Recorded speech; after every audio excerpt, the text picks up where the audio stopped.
Hey guys, it's me, Majesty, and I wanted to welcome you guys back to another study of anatomy.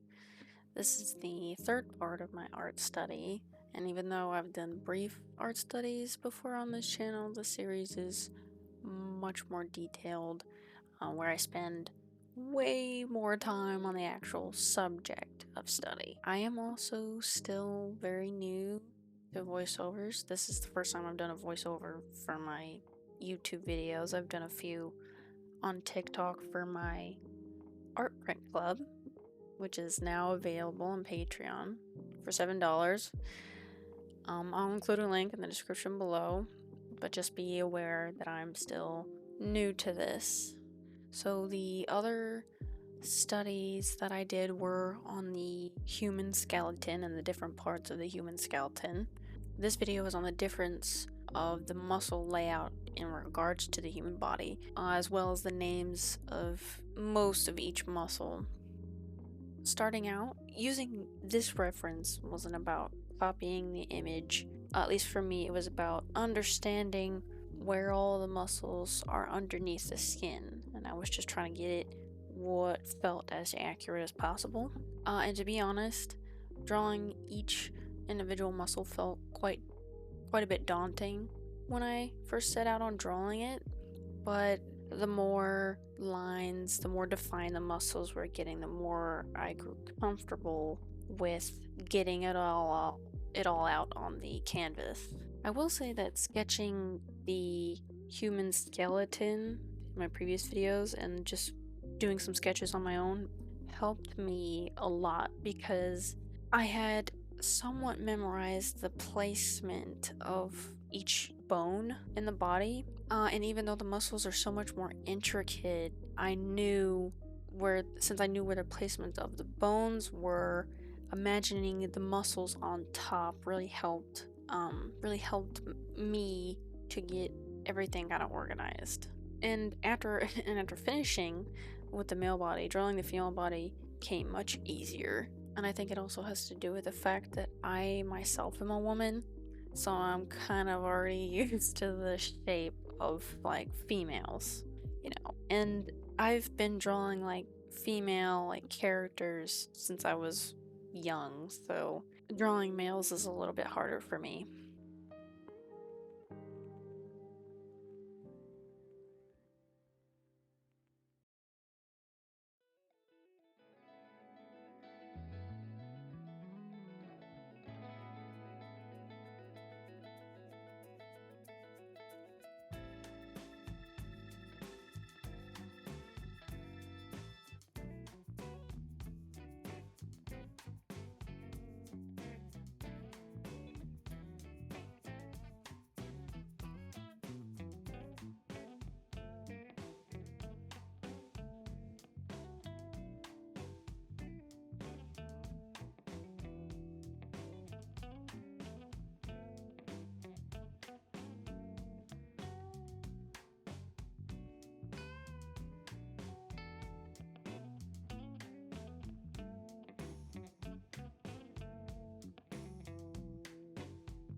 The next thing that I thought was important, much like the refs, was to color the muscle groups, seeing as this was a study, and to me, color coding things has always been a helpful tool. I'm a very visual learner. I had to see things in front of me, and it makes it easier to have things labeled.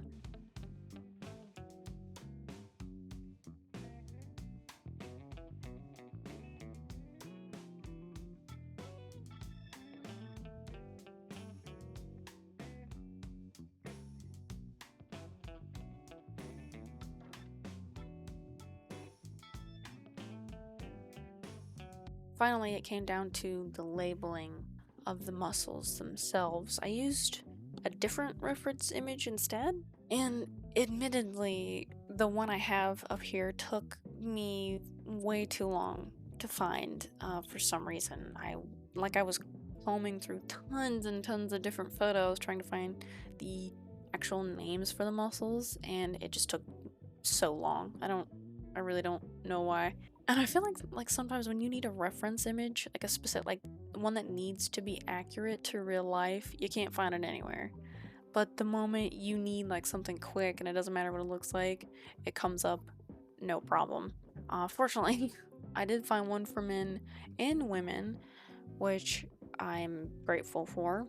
I know it's not a one-to-one comparison, but even so, writing the names myself onto the sketch helps me to memorize the placement, just like with the human skeleton, because it helps me in my mind to memorize exactly where they are. I mean, it tells me like visual information, like why certain areas of the body look the way they do, like why is there like every little curve and bump in the skin. It gives every little detail purpose, and I'm able to catch on to even the smallest of details.